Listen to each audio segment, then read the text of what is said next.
Hey! Do you know what nano means? It means small, very small.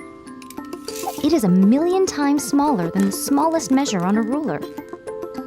If you want to get an idea of how small a nanometer really is, you'll need to take a piece of hair from your head. Go on, it won't hurt. Got it. Now take a good close look at that strand of hair. Not much to look at, is it? If we were to shrink you down, smaller than the smallest thing you can see with the naked eye, you will find that your piece of hair starts to look a lot more interesting. You are now about the size of a red blood cell. Your strand of hair is a massive tree compared to you. Even at this size, you're still about 1,000 times too big to be considered nano. To get you down to the nanoscale, we will have to shrink you to about 100 nanometers tall. Hey, where are all the lights?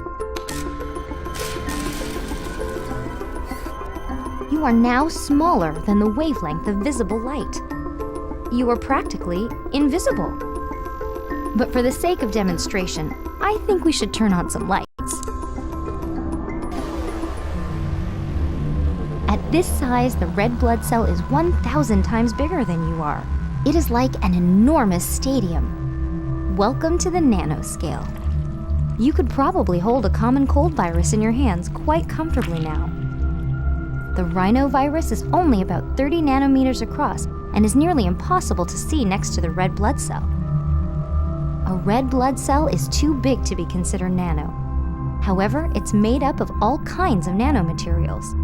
If you were to look close enough, you would see that the outer walls of the cell are stabilized by a flexible, mesh-like protein skeleton. The bars and connectors that make up this mesh are considered part of a nanomaterial. Without these reinforcing nanostructures, the cell would be much more fragile and not nearly as flexible. It wouldn't stand a chance in your body. Everything is made up of nanomaterials. Nanomaterials are an arrangement of molecules and atoms that, when combined, create stable building blocks that can be made into larger, more complex materials and structures. Which is pretty much everything, including this little piece of hair. I bet you didn't think there was so much going on in such with a wide variety of methods, but these methods are often as toxic for the body as they are for the tumor. Now, however, there is a way to enhance tumor cell death without adding toxicity in standard radiotherapy.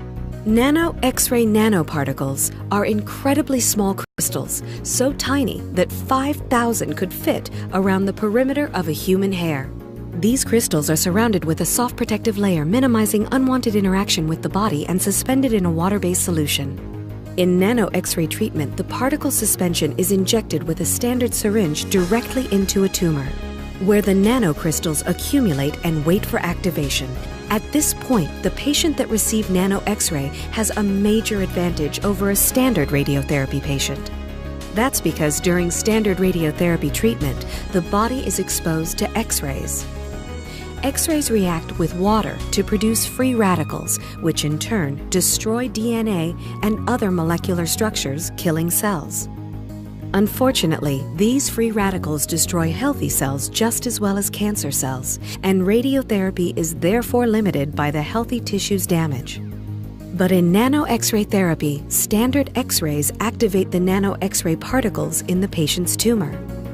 The nanocrystals are optimized to absorb more X-rays and produce many more free radicals than water, damaging the tumor cell's DNA and cellular structure more severely than the surrounding healthy tissue.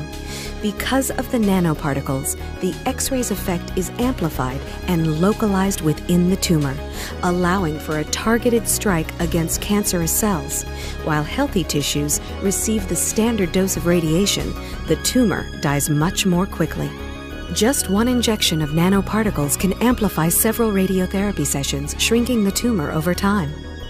Because it uses standard radiotherapy equipment and works with a purely physical principle, nano X-ray therapy can be used to fight a wide variety of cancers. Nano X-ray is the next step in